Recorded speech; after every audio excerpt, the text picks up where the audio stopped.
This morning's reading is from Luke chapter 17, verses 11 through 19.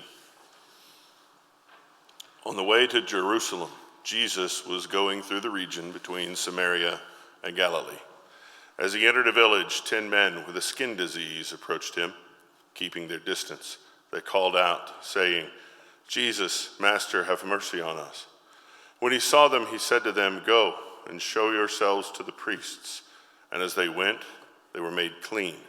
Then one of them, when he saw that he was healed, turned back, praising God with a loud voice. He prostrated himself at Jesus' feet and thanked him, and he was a Samaritan. Then Jesus asked, "Were not 10 made clean? So where are the other 9? Did none of them return to give glory to God except this foreigner?" Then he said to them, "Get up, go on your way. Your faith has made you well." Did you notice that there was one word that kept coming up in the passage we heard from Timothy today? It's as if Paul had a stutter, I don't know, or did he simply want to really emphasize this word that shows up 4 times? The word is if. Now, you and I usually think of if as always being followed by the word then, right? If, then. But in these passages, these words, these sentences that Paul uses, he's using the word if not so much as something that might happen, but he really uses it in the sense that when this happens. The book of Timothy is Paul's letter to his protege, the one who was going to follow him in his ministry, the one whom he hoped would carry forth the gospel to the world. In our passage today, he begins with a very simple sentence that I hope you will carry with you also. The sentence is, "Remember Jesus Christ, raised from the dead, a descendant of David. That is my gospel." How many of you went through confirmation and had to learn the entire Apostles' Creed, all 13 verses? Yeah. If some of you went through a Lutheran or a Catholic upbringing, you probably had several other things that you had to memorize, right? Now, the Apostles' Creed is a beautiful creed in the fact that it hits all the highlights of the story of the life of Jesus and our salvation. But Paul captures it so well in this sentence. Remember Jesus Christ, the one who was raised from the dead, the descendant of David. This is my gospel. Do you have a mission statement for yourself? Maybe this one would be a good one, wouldn't it? Remember that last week we used those same words, right? Remember Jesus Christ because of what he did for us. And so Paul is telling Timothy, this is vital. Remember Jesus Christ. Now, he talks about the hope that Timothy will carry forth this message to the world. And he helps us understand and unpack that one short sentence with these 4 if statements. Anyone who's ever coded or programmed knows that that's probably the most important programming thing you need to remember, right? If A, then B, and you've got to insert both of them, and then make sure that you don't make it go around in a loop over and over again. But here, Paul has 4 very clear things to keep in mind. If we have died with him. Well, folks, it's not really an if, is it? We all have died with Jesus. We will also live with him. If we endure, if we stick it out, if we just hang in there, if we persevere, we'll join with Jesus in his reign.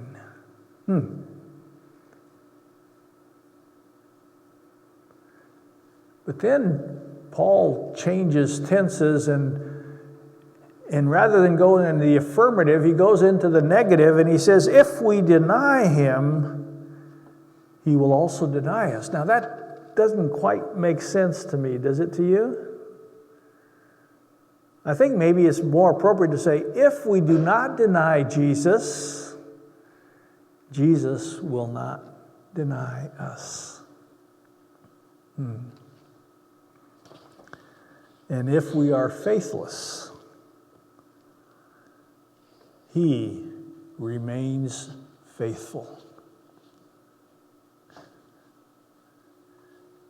Oftentimes, among religious persons, we have this struggle of faith is certainty and faithlessness is doubt and uncertainty, and we can't have a single question or a single doubt without feeling like we've missed the boat in our faith journey. But here, Paul tells us, if we have a moment of doubt,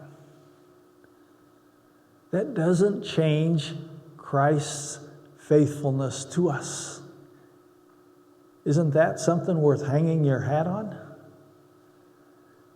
God, through Jesus, is always faithful to us. 4 simple statements that remind us of what God has done and what we can do going forward.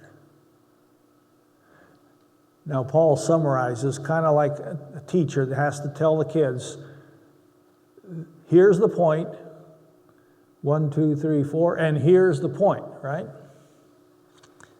And Paul finishes with, remember and remind people of this. Remind them. One of the struggles every seminary student goes through is thinking that they're bringing some brand new message to the world. And it was great freedom when I had a professor that said, you're never going to say anything new, but you're always going to be reminding people of the many things they forgot about God's grace and God's faithfulness to us.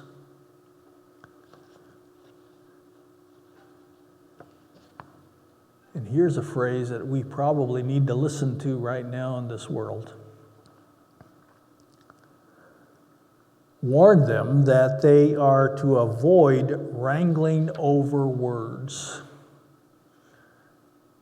Have you ever found somebody who wants to wrangle you over the word I, or is, or does, or didn't? And what's the meaning of this, and what's the reality? It does no good, but only ruins those who are listening.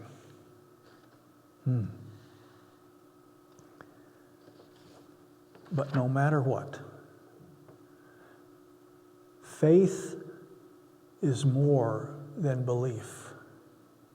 Faith is standing before God, presenting ourselves to the world and to God in a way that affirms the very first statement.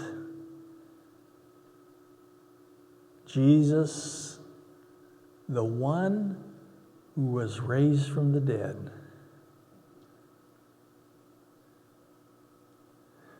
Paul happens to say in this passage,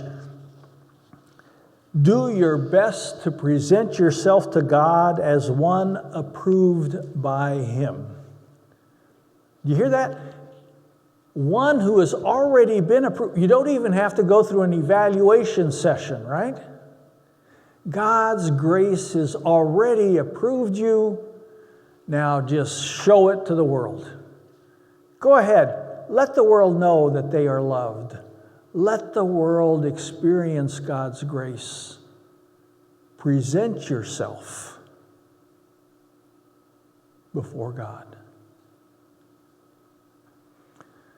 Earlier this week, we had a ad council meeting, and I shared in that there was a time when I was invited to go with a Boy Scout troop to Philmont, the Mecca of Boy Scouting. And they decided that to put me at the front of the line, that meant that I was the slowest one and everyone else could keep up. But one of the interesting things about that trip is that the scout leaders required every young person on that trip to wear a full uniform when we were out in public. That meant as we traveled back and forth, if we went out into the community, what does that do to you when you are wearing a uniform and you step out? You know everybody has an opinion about you right then, right? And I think Paul is really encouraging us to recognize that we need to behave and to present ourselves to the world and before God in a way that people recognize us, even if we're not wearing the Christian uniform.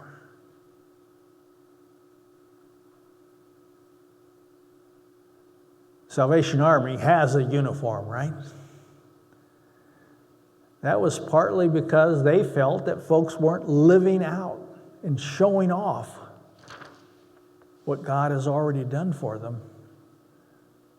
But you and I don't have to feel like we've got to cross 3 bridges and go across the river and get to Grandma's house before God will say, that's good. You're a good person. God already approved us.